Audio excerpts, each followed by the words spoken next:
Hi and welcome to lesson 3 on how to produce contemporary deep house record with me, Rob Webster. In the previous lesson we focused on the bass line and the arpeggio and the chord sample.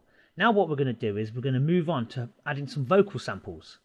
Now within your deep house samples pack that I've provided for you, you should have a sample sound called vocal sample, and it's this one here. Well, you've been doing me wrong ever since I let you in, yeah. And basically it's from an old Adiva record from the late 90s. And we're going to drag that over into our arrangement, and it should drop in perfectly like that with the rest of the track. Now, if we play the track, well, you've been doing me wrong ever since I let you in, yeah. But it's your love. But what we're going to do with this is we're going to cut it up and convert it to MIDI. So the thing to do is very quick and very simple, and we right click on it and we go down to slice to new MIDI track. Press that and it should say transient slicing preset built in. Press OK and away it goes. Then what we do is we'll mute the audio one we've put in just for now, just in case it's not worked. Right click and change the colour if you need to, and press your keyboard, and every single vocal snippet has been assigned to a single key.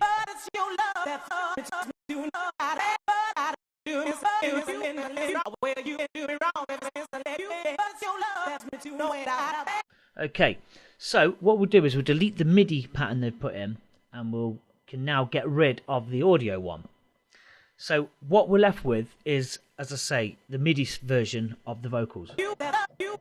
And this is ideal for this sort of track where people like MK do this sort of production technique, where they snip the vocal up and really chop it about and throw it around and do lots of crazy inventive stuff with it.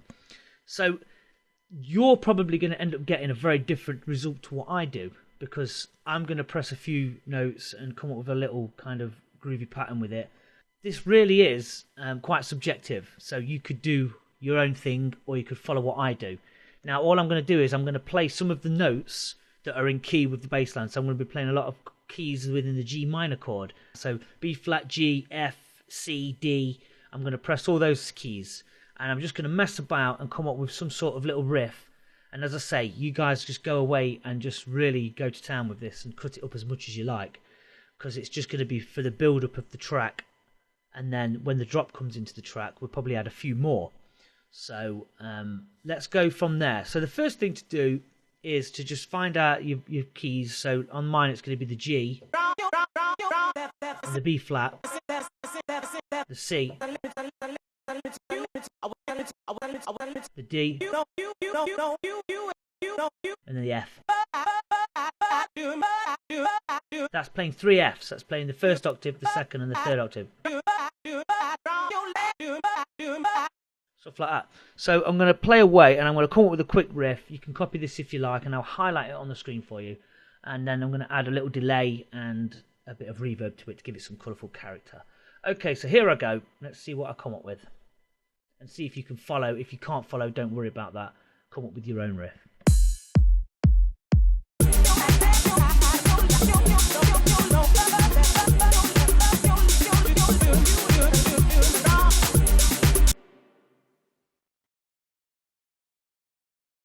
If the fold button is on, then turn it off, and then get rid of all this in the dark grey area. We don't need that. We shall select all of the MIDI we've just recorded and edit and quantize.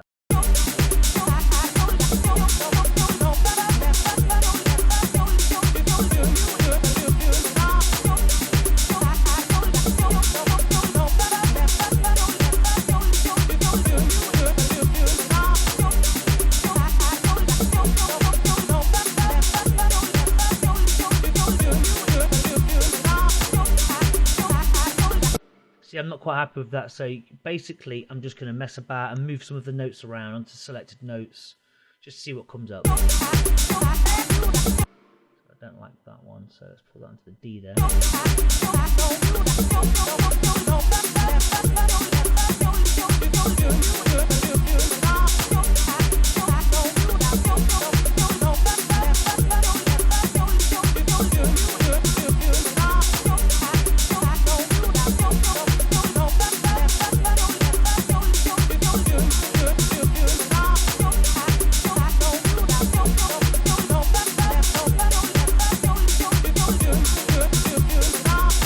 try not to have too many notes on at the same time repeating. Like as you can hear, this is kind of getting a bit repetitive. And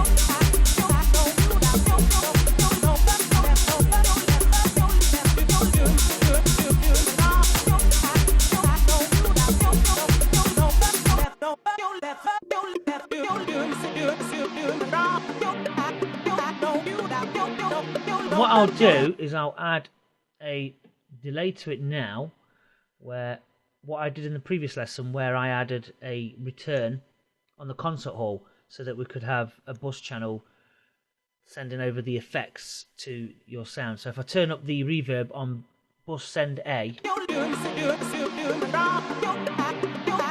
hear it coming through the reverb. But what I'm going to do is on the B, the preset that's already added, which is the delay, I've removed that, and I'm going to add in a ping pong delay. Double click on that, leave it at where it is 60 and 60, and then turn it up slightly on my send B channel.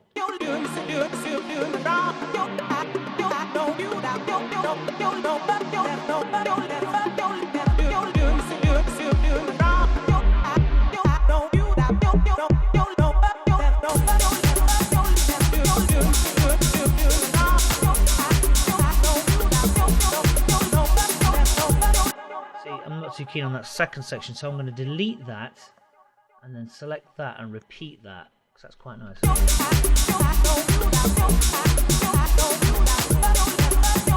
Then pull that down to there. And as I say, this is really subjective. You're going to come up with some really crazy ideas that are totally different to what I'm doing. I'm just giving you a guide to show you how to do this and how to implement this into your production. So take any vocal, any sort of vocal sample you like, or your own vocals, and put them into audio, and then convert them to a slice MIDI track, and then you can really experiment and do lots of different sort of styles with it.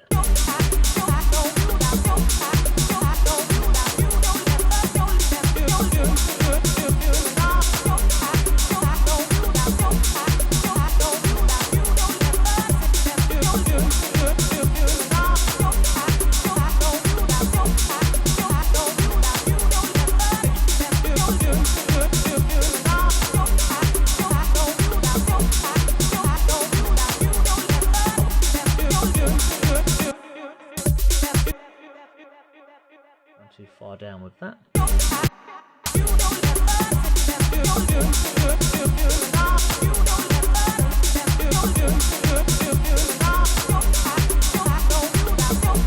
I'm quite happy with that, the way that goes. As I say, this section is strictly for the build-up anyway.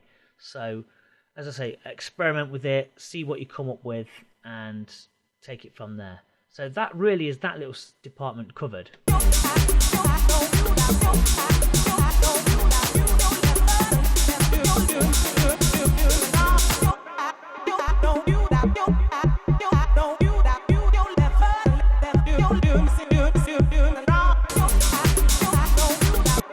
And that's that bit. Okay, so now what we'll do is add a compressor to the vocal sample, just to give it a bit of a lift.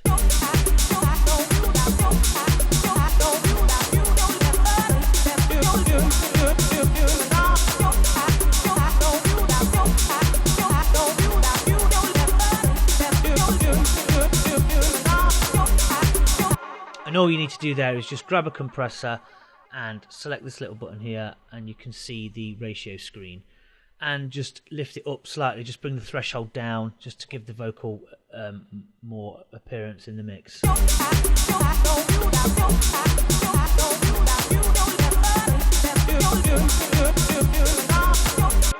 And that's that for that. So let's have one quick recap on what we've just done. We have imported an audio vocal, converted it to MIDI slice, and just played about with the selected notes on each key that's in with the bass line. So it doesn't necessarily have to be on that key, because it's a vocal sample and it's not been tuned to the chords that we're playing anyway. But I just like to use them because they just kind of, you know, fit in with what I'm doing. So you could play any, as I say, you can play any single note on the keyboard really, but as I say, I'd like to try and keep things in key so it helps me along with the process. So recap, we've done the vocals, we've added a compressor, we've done the send A and B return with the reverb and the delay, and we've got what we've got here is the bit of the track where we're going to start to progress to the next section now, which is going to be the drop, and then we're going to bring in the next bass line and the main part of the track.